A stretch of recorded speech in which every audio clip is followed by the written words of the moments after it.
विदेशों की दृष्टि से मुझे कॉनराड ने कहा कि now you have proved that Hindu is not a coward race. तो विदेशों में ये सिद्ध हुआ कि हिंदू कायर नहीं।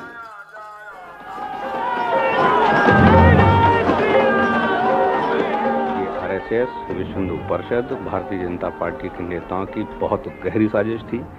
उस साजिश की भनक मुझे अंत तक लगने नहीं दी।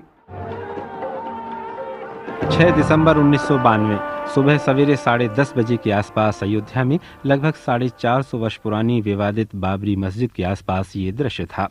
कुछ कट्टरपंथी हिंदू संगठनों द्वारा उस दिन अयोध्या में मस्जिद के निकट ही राम मंदिर निर्माण के लिए एक सांकेतिक कार सेवा करने की घोषणा की गई थी।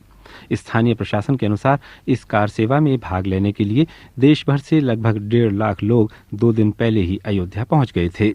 लेकिन 6 दिसंबर को 1.5 घंटे के अंदर ही नज़ारा बदल गया। जो भीड़ मंदिर के लिए कार सेवा करने के लिए इकट्ठा हुई थी, अचानक सब कुछ भूलकर मस्जिद तोड़ने में जुट गई।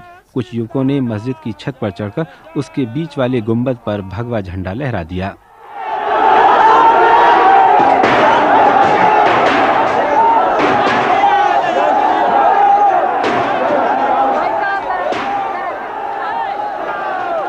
इस घटना को कवर करने के लिए देश विदेश से सैकड़ों पत्रकार और छायाकार अयोध्या में इकट्ठा हुए थे और मैं भी उनमें से एक था। बीबीसी के तत्कालीन दिल्ली ब्यूरो प्रमुख मार्क टली के साथ इस घटना को अपनी आंखों से देख रहा था। जैसे ही बाबरी मस्जिद को ढाए जाने की कार्रवाई शुरू हुई, करीब 11:30 बजे मार्क टली अपनी रिपोर्ट भेजने के लिए फैजाबाद रवाना हो गए। सुनिए इस घटना का ब्यौरा स्वयं मार्क के शब्दों में। मैंने लिखा था कि सब पुलिस के इंतज़ाम फेल्ड हो गया और लोग तो घुसपैठ किया मस्जिद के अंदर में, और मुझे मालूम नहीं है कि इनको कैसे रोकेंगे, कि अगर सरकार उनको रोक सकेंगे या नहीं रोक सकेंगे।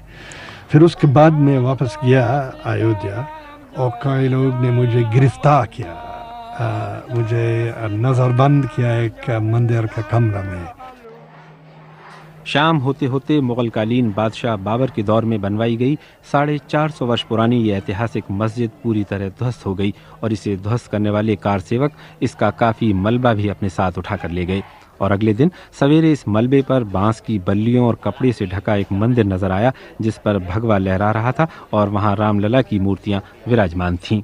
इस घटना ने समूचे भारतीय समाज को झकझोर डाला। इसकी प्रतिक्रिया न सिर्फ भारत में बल्कि विदेशों में भी हुई और पाकिस्तान तथा बांग्लादेश में कई हिंदू मंदिर गिरा दिए गए।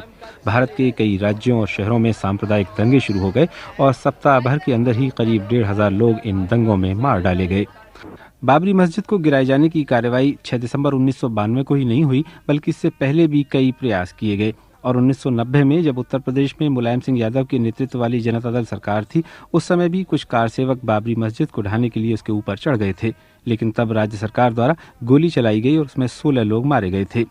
ऐसे में सवाल उठता है कि फिर 1992 में अयोध्या में बाबरी मस्जिद को ढाए जाने के लिए दोषी कौन था?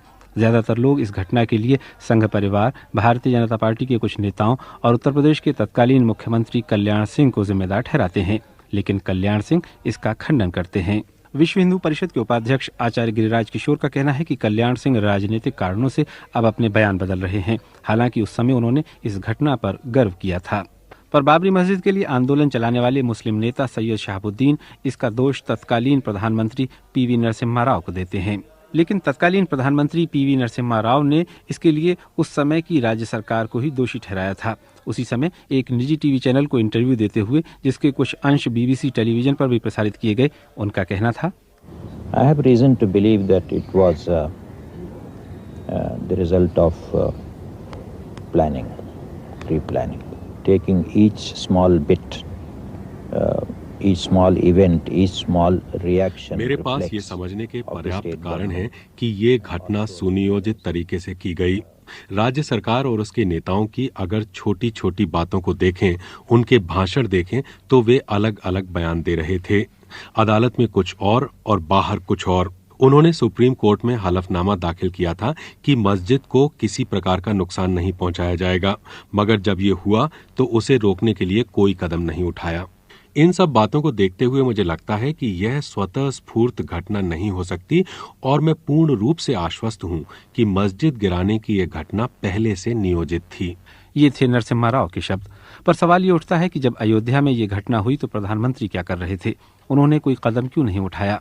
पीवी नरसिम्हा राव का जवाब था, What more can you do than giving the state government 192 companies of the central forces, paramilitary forces, which राज्य सरकार को अर्धसैनिक और केंद्रीय बलों की 192 कंपनियां देने के अलावा और ज्यादा किया भी किया जा सकता था, जिनकी तादाद 11-12 हजार से के करीब थी और वे हथियारों से लैस थे। राज्य सरकार ने उनका इस्तेमाल नहीं किया और संविधान सुरक्षा बलों को अपने आप काम करने की इजाजत नहीं देता। राज्य सरकार ने इन सुरक्षा बलों की सेवाएं लेने में कोई रुचि नहीं दिखाई, जो अयोध्या से सिर्फ 5 मिनट की दूरी पर फैजाबाद में थे। और इतना ही नहीं, तत्कालीन मुख्यमंत्री की ओर से आदेश दिए गए थे कि कार सेवकों के खिलाफ कोई कार्यवाही न की जाए और इसलिए स्थिति बेकाबू हो गई। बल्कि मैं तो ये कहूंगा कि उसको बेकाबू हो जाने दिया गया।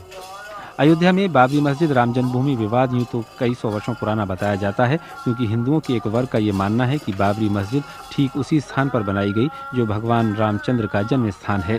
लेकिन इस विवाद की शुरुआत 23 दिसंबर 1949 को उस समय कानूनी रूप से हुई थी, जब वहां कथित रूप से मूर्तियां रख दी गई थीं। अयोध्या में बाबरी मस्जिद ढहाए जाने की घटना को 7.5 वर्ष से ज्यादा समय हो गया है, लेकिन अभी तक इस घटना के दोषी लोगों को सजा मिलना तो दूर, उनकी पहचान तक नहीं हो सकी है। हालांकि लखनऊ की एक विशेष अदालत में संघ परिवार, विश्व हिंदू परिषद, बजरंग दल और भारतीय जनता पार्टी के कई वरिष्ठ नेताओं तथा सांसदों के खिलाफ मुकदमा चल रहा है, जिनमें केंद्रीय गृह मंत्री लालकृष्ण आडवाणी और मानव संसाधन विकास मंत्री डॉक्टर मुरली मनोहर जोशी तथा पूर्व मुख्यमंत्री कल्याण सिंह के नाम उल्लेखनीय हैं। साथ ही तत्कालीन केंद्र सरकार ने इस घटना के कारणों की जांच के लिए जस्टिस लिब्राहन की अध्यक्षता में एक आयोग का गठन किया था, जिसकी सुनवाई भी जारी है।